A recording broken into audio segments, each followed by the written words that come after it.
While working a shift inside a warehouse, a man named Jay noticed something strange from the corner of his eye. It was only a quick glimpse, but it was enough to make him stop and look twice. Feeling uneasy, Jay pulled out his phone and began recording, hoping to capture whatever he had just seen. At first, nothing unusual happened. But then it happened again, and this time it happened right in front of the camera.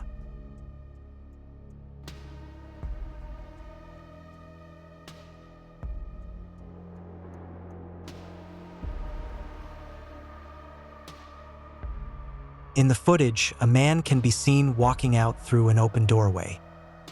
At first, there is nothing strange about it.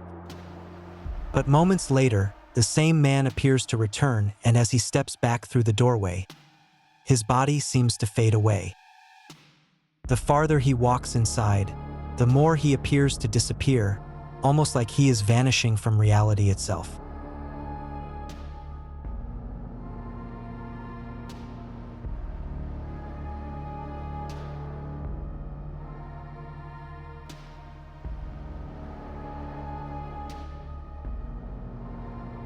The strange footage immediately leaves Jay confused. He looks around the warehouse in disbelief, almost as if he's wondering whether anyone else just saw what he saw. After watching the video multiple times, Jay still cannot explain it. Some viewers think it could be an optical illusion caused by the lighting and camera angle. Others believe it looks like a glitch in the Matrix. And of course, some think this may be something paranormal, maybe even a ghost caught on camera. But what do you think? Was it just a trick of the light? Or did Jay record something that should not have been there? As always on this channel, we let you be the judge. Number 5. There are few things more unsettling than being alone in a building late at night. Places that feel warm and familiar during the day can seem completely different once the streets fall silent, and the only sounds left are the faint hum of electricity and your own footsteps. That's exactly how the night began for Jen. She was spending the evening at her boyfriend's internet cafe in Manila, a business he had recently taken over. The plan was simple: finish a bit of paperwork before locking up and heading home. The cafe was empty apart from Jen and the resident cat, while the CCTV cameras quietly recorded every corner of the building. It was supposed to be an ordinary, uneventful night. Instead, it became one she says she'll never forget. Take a look at what happened next.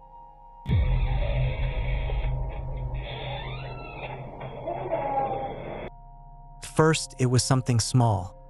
A pair of headphones suddenly slipped from a desk and crashed onto the floor. The movement was so sudden that it immediately caught Jen's attention. There was nobody nearby, no obvious vibration, and nothing she could see that might have caused them to fall. For a moment, she tried to brush it off, but the uneasy feeling that had been building inside the empty cafe only grew stronger. Then, just seconds later, something else happened. A keyboard suddenly dropped from another desk, hitting the floor with a loud crash. By then, Jen knew this was becoming much harder to dismiss as a simple coincidence.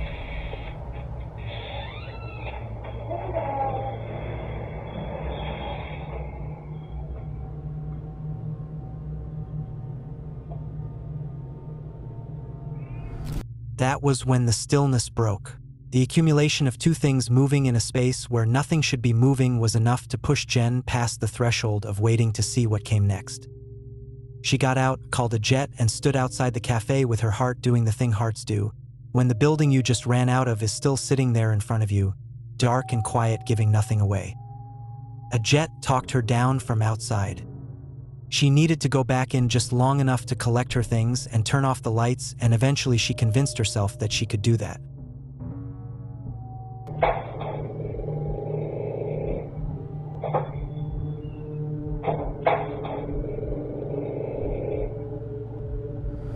She went back inside. She gathered what she needed. She reached for the light switch in the darkened cafe, and that was the moment the chair moved. It didn't fall. It didn't tip over. It slid deliberately, smoothly across the floor, and toward her in the deliberate way of something that had been waiting for her to come back before it decided to make itself known properly. The distance it covered, the direction it moved, the fact that nothing in the physical environment of an internet cafe at midnight could account for a chair crossing a floor on its own in the direction of the only person in the room. All of it hit Jen in the fraction of a second between the chair moving and her body making the decision for her.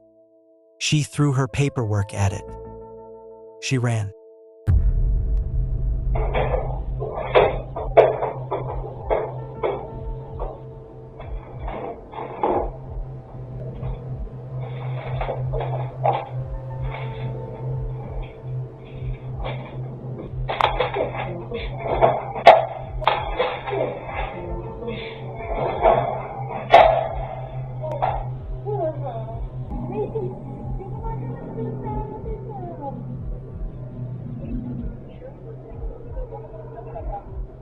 Hindi naman eh.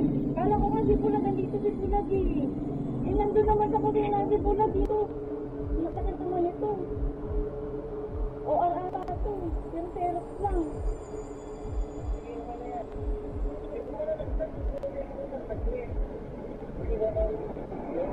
Sige, okay na yan. Yung mga...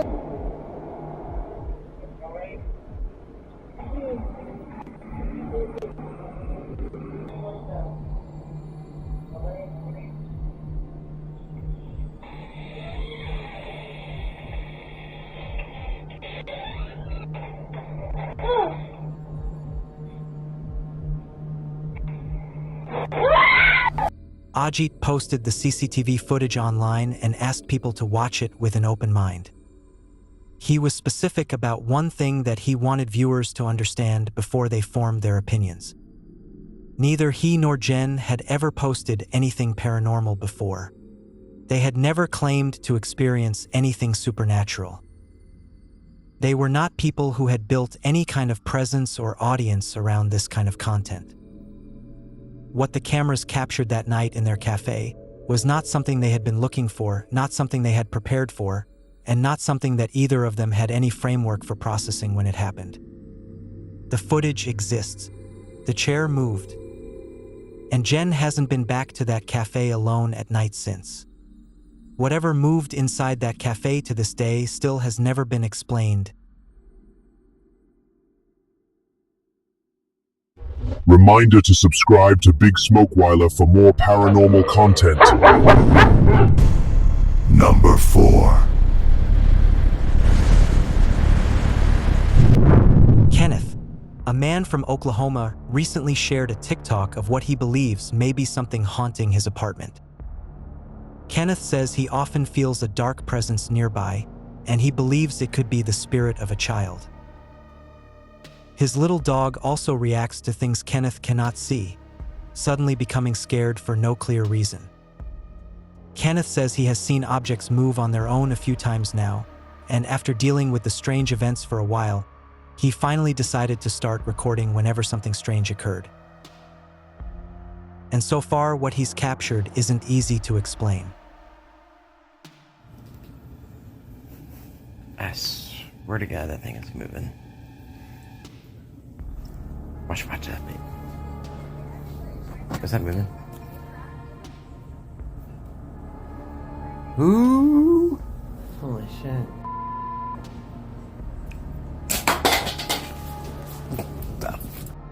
While sitting in his living room, Kenneth noticed something moving out of the corner of his eye. A spray bottle sitting on the table appeared to move a little. At first, it was subtle, but when Kenneth focused his camera on it, the bottle began moving across the table all by itself, slowly getting closer and closer to the edge. Then, without warning, it suddenly shoots forward and crashes to the floor. The way it moves does not look natural. It does not look like it simply slipped. And in the days that followed, the activity inside Kenneth's apartment only became weirder. Yeah, it's definitely moving. even more mysterious. Come on, focus. None of Jessica's other cameras pick the figure up. That camera usually catches anybody walking in and out. I even got something down there. The camera over the door did not catch anyone. That's not Jeff, at all. eh? Oh, Now the camera in the backyard. yeah, it is. I need the light. Up anything either. And as for any other cameras in the area, The hell? Neighbor from right across the street. I mean, look at that. Her videos and nothing showed up. It's super weird, but also intriguing and compelling to me. Oh. Other security. Oh. One night, while lying in bed, Kenneth noticed his bedroom door moving on its own. He grabs his phone to record. Moments later, the door slowly began to swing shut. But here is the strange part. Kenneth had placed an object in front of the door to stop it from moving. The door shouldn't have been able to close like that. That being said, it pushed forward until it pressed against the object. Kenneth still does not know what is happening inside his apartment. But at this stage, it might be time to grab some holy water, start saying the St. Michael the Archangel prayer, and call a priest, because goddamn, that would creep me out. I'd be moving out if that was me, but thankfully it's not. I will keep my eyes out for an update on Kenneth and his poltergeist friend. So make sure you are subscribed to the channel for any future case updates.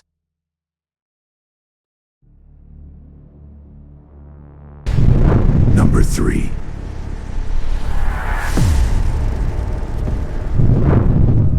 Grief does something to the way you see the world. It sharpens certain details and blurs others. And in the hours immediately after losing someone, the mind exists in a state so raw and so undefended that the boundary between what is real and what the heart desperately needs to believe becomes very thin indeed. But what appeared on the CCTV cameras outside this family's home on the day their father passed away is not something that can be explained by grief alone, because it was captured live in real time by cameras that don't feel, don't mourn, and don't need to believe in anything. Watch closely.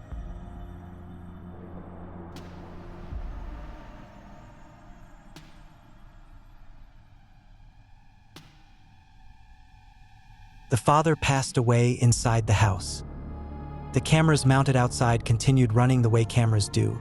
Indifferent to what was happening on the other side of the walls, they were pointed away from recording the garden and the surrounding space with the same mechanical consistency they applied to every other day and every other night. The family, somewhere between the moment of his passing and whatever comes next in those first devastating minutes, just happened to catch it live at the time. What they saw moving through the garden made them freeze.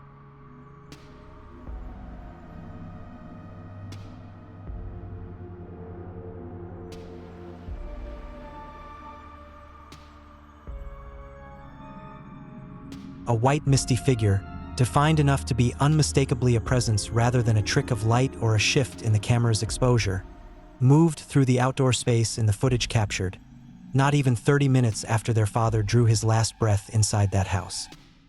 It was not the shadow of a tree moving in wind. It was not the peripheral distortion that cameras sometimes produce at the edge of their night vision range. It was a shape with the suggestion of form and intention behind it, moving through the family garden in the minutes that follow a death that had just occurred feet away from where it appeared. The timing is the detail that cannot be argued away, no matter how committed the rational mind is to finding an alternative explanation. 30 minutes ago, the man had just died inside the walls of that house, and then something appeared in the space outside it within 30 minutes of that happening. Not the next day, not hours later, not at some separate and unconnected moment, but in the raw and immediate aftermath of a death.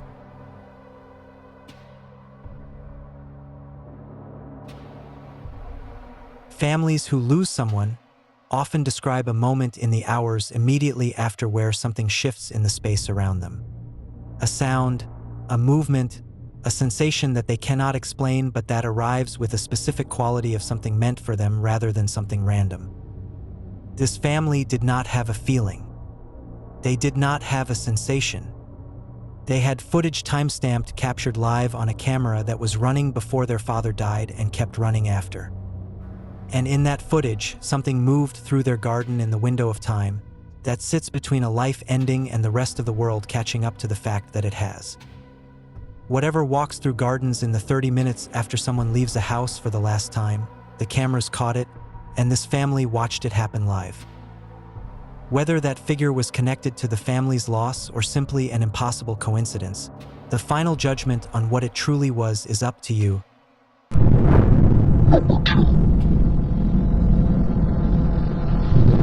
This next clip was recorded inside what looks like an old cabin or shed late at night.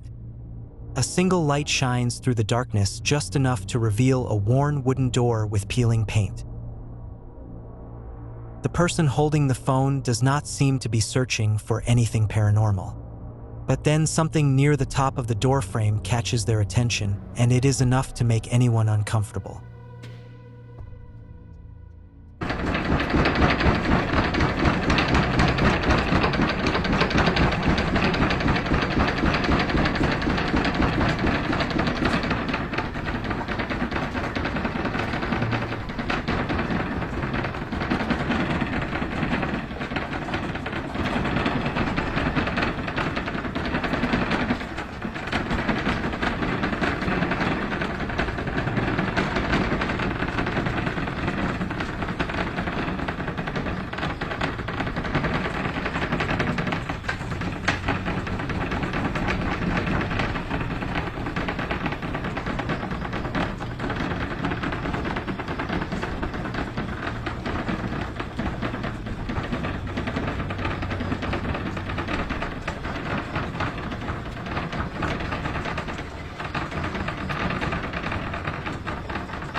From behind the wall, a thick, shifting mass begins to take shape in the shadows. Thin, elongated fingers with unnaturally bendy claw-like nails slowly emerge, gripping the edge of the doorframe. They move with a stiff, deliberate motion that looks nothing like human hands. The mass presses harder against the wood, forcing the old door to shake violently as if something is trying to push its way through. Then, just as suddenly, the fingers withdraw and the entire presence fades back into the darkness behind the wall. In reported encounters and older folklore, there are multiple accounts of entities with long, jointed, claw-like fingers that appear around doors and thresholds of isolated buildings. Some describe them as malevolent house spirits or residual forms that become active in quiet, neglected places. Others link them to beings that seem drawn to residual energy left in old stone structures. Whether this was one of those entities attempting to force its way into the shed, or something else entirely, remains unclear.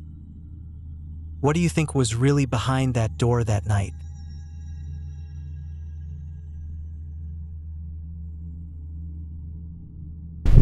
Number 1. Not too long ago, on March 17, 2025, a girl posted a terrifying video that quickly went viral, gaining more than 7 million views in a short time.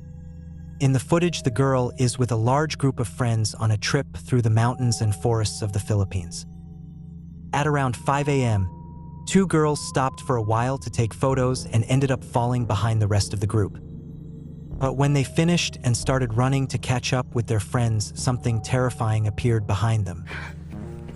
Naliligaw kami, guys! Naliligaw! Wala ni mga kasama namin! Dari mga kasama namin, kailangan namin silang habulin kasi maliligaw kami. Gagi, malayo na sila.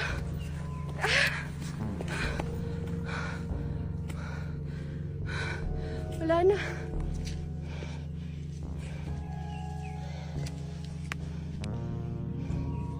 As the 2 girls run along the path, a strange black figure can be seen directly behind them. It appears to chase them for several moments. Then, just as suddenly as it appeared, the figure disappears. When the footage is slowed down and viewed more clearly, the shape looks completely black, almost semi-transparent, and has no visible features. No face, no clothing, no clear body detail, just a dark figure moving behind them in the early morning light. Naliligaw kami, guys! Naliligaw! Wala ni mga kasama namin! Dari mga kasama namin, kailangan namin silang habulin. The girl says that she and her friend were completely alone at that moment. She also says they did not notice the figure while they were running and only saw it later after watching the video back. To this day, they have no idea who or what was behind them. So what do you think? Was it a real person chasing them through the forest? Or did they capture something paranormal moving through the mountains of the Philippines? The final verdict is up to you. Naliligaw kami, guys! Naliligaw! Wala ni mga kasama namin! Dari mga kasama namin, kailangan namin silang habulin. Bonus clip. David and Dell from Signs and Signals had been inside this church before. Their first visit had already produced footage that most people would have found sufficient reason never to return. Shadow figures moving through the building, strange responses to questions called out into empty rooms. The particular atmosphere of a place that feels occupied by something that is invisible. They had asked whatever was in there if it used to play piano. Something had answered in a way that stopped them both cold. That was enough for most people, but David and Dell came back. Somebody in here. This time, they weren't going inside the church. They were going into the cemetery that sits just outside it, where the oldest grave markers date back to the early 1800s, where the ground has been holding its residents for over 2 centuries. Long enough that the names carved into the stone have been softened by weather into something barely legible. Long enough that whatever connection those buried there had to the living world above them has passed through generations of forgetting and arrived at something else entirely. I came by here last time.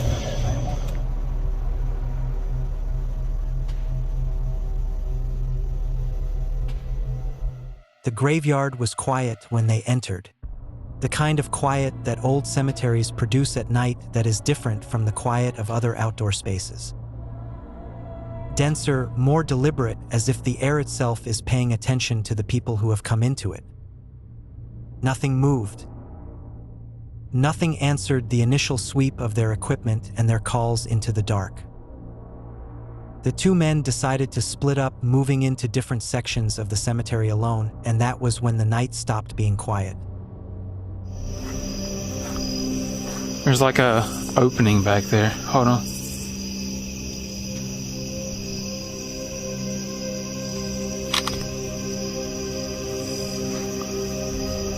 Hold on, let's get some of the front. Right? David was picking his way between the grave markers when the feeling started. The particular unease of being in a space where your instincts are registering something that your eyes can't locate. Sounds at the edge of hearing the persistent sensation of movement just outside the frame of what the camera was pointed at. He kept moving, he kept looking, and then something crossed his field of vision in a way that his body responded to before his mind had time to process what he had just seen.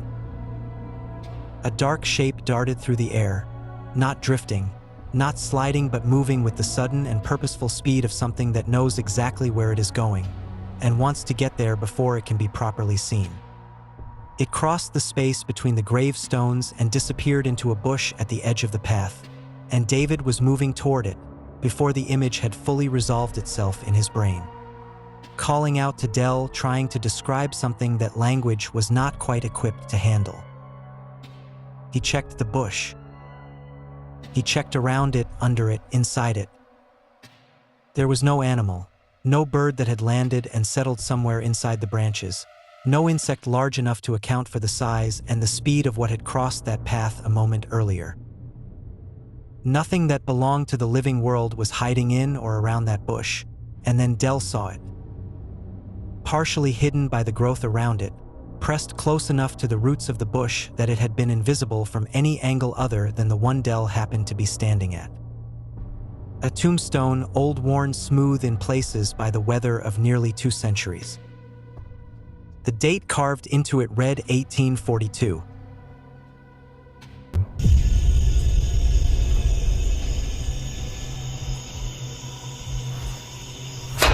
Oh, like it was right around a little bit above your waist. Yeah. It was right. It was about the shadow that had crossed that cemetery in the dark, moving with purpose and with speed before vanishing into the undergrowth, had vanished directly beside a grave that had been there since before anyone alive today was born.